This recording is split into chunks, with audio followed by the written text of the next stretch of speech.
Dignitas Infinitas sur la dignité infinie de la personne humaine, suite 55, la théorie du genre. L'Église souhaite avant tout réaffirmer que chaque personne, indépendamment de sa tendance sexuelle, doit être respectée dans sa dignité et accueillie avec respect, avec le soin d'éviter toute marque de discrimination injuste et particulièrement toute forme d'agression et de violence. C'est pourquoi il faut dénoncer comme contraire à la dignité humaine le fait que dans certains endroits, certaines personnes soient emprisonnées, torturées ou même privées du bien de la vie uniquement en raison de leur orientation sexuelle. En même temps, l'Église souligne les points fortement critiques présents dans la théorie du genre, en anglais gender. À cet égard, le pape François a rappelé que la voie de la paix exige le respect des droits humains selon la formulation simple mais claire contenue dans la Déclaration universelle des droits humains dont nous venons de célébrer le 75e anniversaire. Il s'agit de principes rationnellement évidents et communément acceptés. Malheureusement, les tentatives tentées ces dernières décennies d'introduire de nouveaux droits qui ne sont pas pleinement importants par rapport à ceux initialement définis et pas toujours acceptables, ont suscité des colonisations idéologiques parmi lesquelles la théorie du genre joue un rôle central qui est très dangereuse parce qu'elle efface les différences dans la prétention de rendre tous égaux. En ce qui concerne la théorie du genre, dont la consistance scientifique fait l'objet de nombreux débats au sein de la communauté des experts, l'Église rappelle que la vie humaine dans toutes ses composantes, physiques et spirituelles, est un don de Dieu qui doit être accueilli avec gratitude et mis au service du bien. Vouloir disposer de soi, comme le prescrit la théorie du genre, sans tenir compte de cette vérité fondamentale de la vie humaine comme don, ne signifie rien d'autre que céder à la tentation séculaire de l'être humain, se faisant Dieu et entrant en rivalité avec le Dieu d'amour que nous révèle l'Évangile.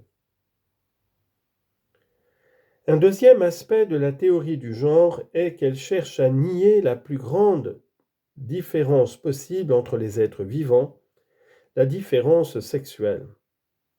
Cette différence fondatrice est non seulement la plus grande que l'on puisse imaginer, mais aussi la plus belle et la plus puissante. Elle réalise dans le couple homme-femme la plus admirable réciprocité et est donc à l'origine de ce miracle qui ne cesse de nous étonner, à savoir l'arrivée de nouveaux êtres humains dans le monde. En ce sens, le respect de son propre corps et celui d'autrui est essentiel face à la prolifération et à la revendication de nouveaux droits avancés par la théorie du genre. Cette idéologie laisse envisager une société sans différence de sexe et sape la base anthropologique de la famille. Aussi est-il inacceptable que certaines idéologies de ce type, qui prétendent répondre à des aspirations parfois compréhensibles, veulent s'imposer comme une pensée unique qui détermine même l'éducation des enfants.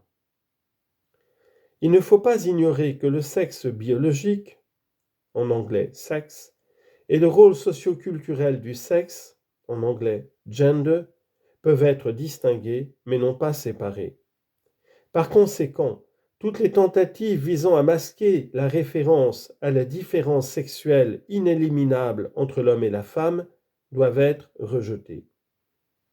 Nous ne pouvons pas séparer le masculin du féminin dans l'œuvre créée par Dieu qui précède toutes nos décisions et nos expériences, où il y a des éléments biologiques évidents. Ce n'est que lorsque chaque personne humaine peut reconnaître et accepter cette différence en la réciprocité qu'elle devient capable de se découvrir pleinement avec sa dignité et son identité propre. Le changement de sexe. La dignité du corps ne peut être considérée comme inférieure à celle de la personne en tant que telle. Le catéchisme de l'Église catholique nous invite expressément à reconnaître que le corps de l'homme participe à la dignité de l'image de Dieu. Une telle vérité mérite d'être rappelée, surtout lorsqu'il s'agit de changement de sexe. L'être humain est en effet inséparablement composé d'un corps et d'une âme, et le corps est le lieu vivant où se déploie et se manifeste l'intériorité de l'âme, y compris à travers le réseau des relations humaines. Constituant l'être de la personne, l'âme et le corps participent ainsi à cette dignité qui caractérise tout être humain. À cet égard, il faut rappeler que le corps humain participe à la dignité de la personne dans la mesure où il est doté de signification personnelle, en particulier dans sa condition sexuée. C'est en effet dans le corps que chaque personne se reconnaît comme engendrée par d'autres, et c'est à travers leur corps que l'homme et la femme peuvent établir une relation d'amour capable d'engendrer d'autres personnes. Sur la nécessité de respecter l'ordre naturel de la personne humaine, le pape François enseigne que la création nous précède et doit être reçue comme un don. En même temps, nous sommes appelés à sauvegarder notre humanité, et cela signifie avant tout l'accepter et la respecter comme elle a été créée. Il s'ensuit que toute intervention de changement de sexe risque en règle générale de menacer la dignité unique qu'une personne a reçue dès le moment de la conception. Cela n'exclut pas la possibilité qu'une personne présentant des anomalies génitales qui sont déjà évidentes à la naissance ou qui se développent plus tard, choisisse de recevoir une assistance médicale afin de résoudre ces anomalies. Dans ce cas, l'opération ne constituerait pas un changement de sexe au sens où on l'entend ici.